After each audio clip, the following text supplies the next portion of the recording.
Okay, so no matter what they try to do with this, there always seems to be some truth shining through there. And no matter how they try to couch it, there always seems to be something both good and bad to say about these treatments. Okay, the ones that don't get approved, maybe there's nothing good to say about them.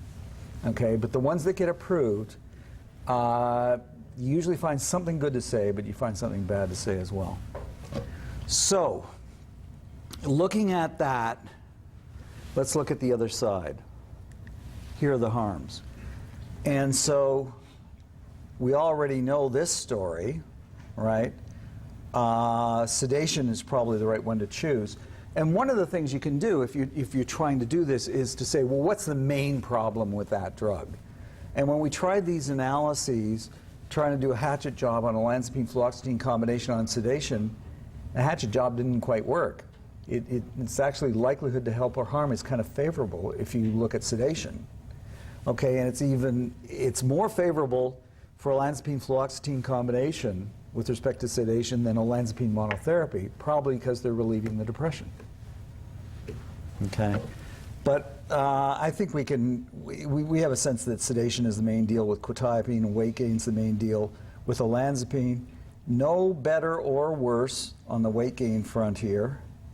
Okay, so you treat 12 patients with olanzapine, you get one more responder, 2 of them are going to have weight gain. Okay, so you're twice as likely to get harm as help. Not the kind of thing you'd want to give an indication to. So this is not great, but at least the NNH is higher than the NNT. These are basically in the same ballpark. So what I would say is the approved treatments for bipolar depression, they've got okay efficacy, the kind of efficacy we usually see. The problem is that you're as likely to have harm as help. It's pretty well in the same ballpark. So what could you do if you wanted to go unapproved? Well, you can't really build any case for olanzapine monotherapy. Okay, but something that has a similar NNT, but I don't know what you choose with lamotrigine. I chose non-serious rash. I was looking for the worst thing I could find. Okay. In our clinic, the most common reason to discontinue lamotrigine is inefficacy. When I give this talk to internists, they say, well, why don't you use placebo? You know, well, we got lamotrigine. You know, so we don't need placebo, we got lamotrigine. It's got all the side effects of Flintstone's vitamins. And almost enough to be in the game in acute bipolar depression, but not quite. So if you're thinking of guidelines, and you're thinking you've got some situations where you have to dam the torpedoes, do whatever is necessary, keep that person alive, you're over here with the approved treatments. You got something that's less acute and somebody already has diabetes or trouble staying awake, then maybe you could consider migrating to the other side. And we'll say something about antidepressants later on. Lithium comes out with an NNT of 15. Okay, and it's got a little bit more sedation during depression than mania. Remember, it was 27 the NNH in mania. It's not that bad. It's 20 in bipolar depression. That's lithium with 0.6 level. That's the Embolden study. Okay, so so what got me into comparative effectiveness? Part of it was looking at studies that were put together by people who would lose their job if their drug lost. Okay, so the placebo-controlled trials, they certainly have their problem, but the head-to-head trials have a bigger problem still. So this was only 7 weeks. Remember, it takes 5 weeks to get to 200 milligrams. I think the average dose on this thing was like about 100 milligrams of lamotrigine. Why would you do this? They were terrified this was going to get an acute bipolar depression indication. The first trial came out kind of positive. So they said, well, we'll beat these guys up. And on the primary outcome measure, which was the change from baseline in depression ratings, this was a separation. Sometimes if you go categorical, you lose a little bit of statistical power, you end up with a near miss. So they got a near miss, There's no miss there at all. Okay. Okay. So this stuff, number needed to treat versus lamotrigine 12. Okay. So you got to try pretty. It takes a little bit of effort. Okay. Number needed to harm 5. Okay. So you're basically trading off 9% response for 23% weight gain. Okay. And so, yes, if a person's dead, they're not going to gain weight. So keep them alive. Do what you need to do. Okay. But you got to go into this thing with your eyes open, and that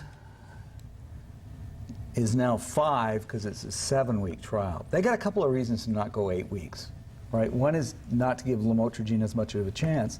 The other one is to cut off the weight gain a little sooner, a week sooner.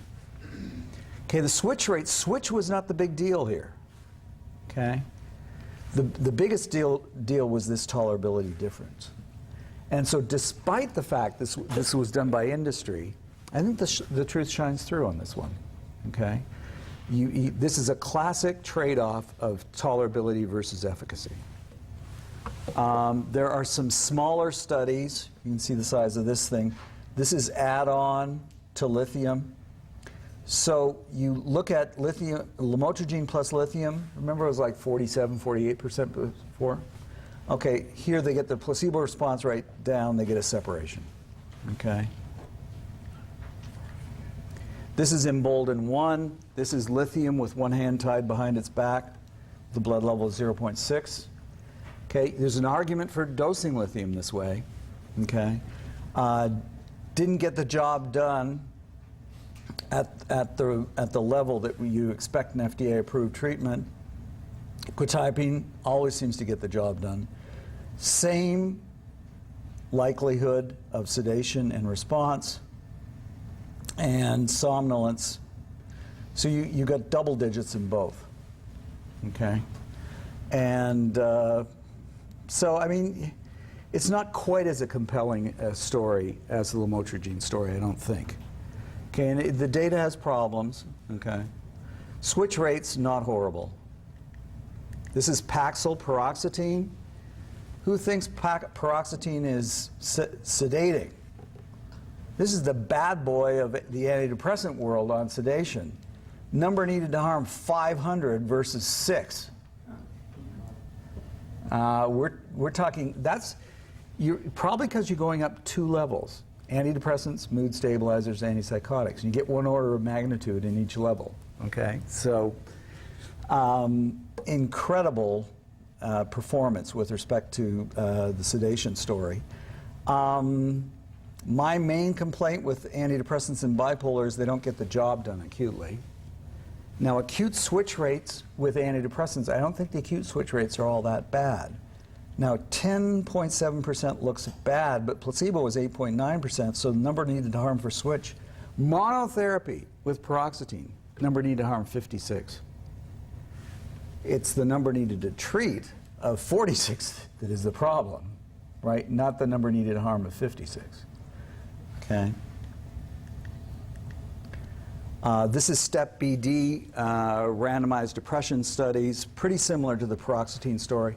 Paroxetine was only at 20 milligrams, so, but here we get no separation, and this is recovery rates, so these are lower, and there's no difference between adding either bupropion or paroxetine, this time at 30 milligrams, versus a anti-manic agent, mood stabilizer alone, whereas intensive psychotherapy versus brief psychoeducation, you get a separation. Both these bars are so much higher. The real key thing is be a candidate for psychotherapy, right? If you're a psychotherapy candidate, even if you only get a 3-visit psychoeducation condition, you're up to a 50% recovery rate. Okay, so there are benefits to psychotherapy there. So this is the meta-analysis of the antidepressants. Okay, so they're all a bunch of small trials, a lot of problems with them, but this is pretty well the way I think the problem rolls. Just doesn't get the job done.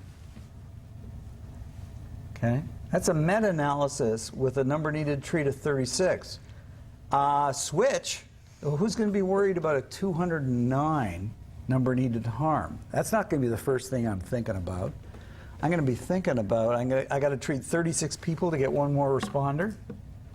That's a lot of treating, okay? So in longer term, and I'll do this very quickly, single digits for the approved treatments. Okay, there's a couple of unapproved things that have single digits as well. Most of this is from preventing mania. Only one of them runs the table, and that's quetiapine. So for everything that quetiapine has wrong with it, it looks like it can get the job done. Okay, so single digit number needed to treat to prevent relapse for any episode, mania episode and depression episode. It's pretty good efficacy. Okay, so this is just a summary of those. So single digit number needed to treat, and then, you know, I went after weight gain here. So you're asking, when does this fall apart? Well, here's one place it falls apart. Because the number needed to harm in the randomized phase with olanzapine was 8, and it was the same with aripiprazole. Okay?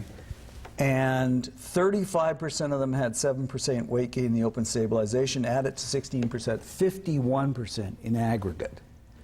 And why have academics involved in these things? So people will report that kind of stuff. Unreported until I did a study with them, found out that the weight gain in the lead-in was 10%.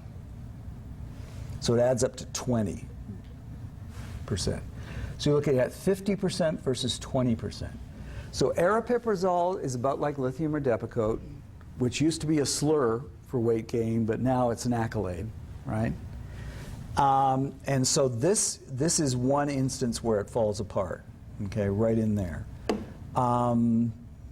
Weight gain in longer-term treatment trials it's problematic. You know, who drops out because of weight gain? There's a whole bunch of issues. We got a ton of patients stopping because of weight gain. We got a ton of metabolic problems coming up because of weight gain, and measuring the effect size in longer-term trials is really problematic. I'll go down to antidepressants. Okay, so longer-term antidepressants. Remember I said, well, in the acute phase, not such a big problem. This is another meta-analysis, and number needed to harm for manic relapse, 8. Single-digit number needed to harm longer-term treatment with antidepressants. Number needed to treat, kind of okay, kind of okay. So antidepressants in the short term don't get the job done, but don't cause switching. In the long term, do get the job done, but cause switching. So it sounds like their main characteristic is they prevent depression by causing mania. Okay, so that takes you right back 20 years. Okay. Just to show that I'm not so enamored with all these drugs, psychosocial treatments as maintenance treatments, 3 studies, single-digit number needed to treat. The effect size is comparable to one medicine. Okay, it's an important thing to remember. You've got to have candidates for psychotherapy. And because I run a medication clinic, I spend time haranguing people to get psychotherapy who don't want them. Don't want it. The guys in STAR D had that. There are people who embrace the medical model to a fault and don't realize that pills will not correct problems at home.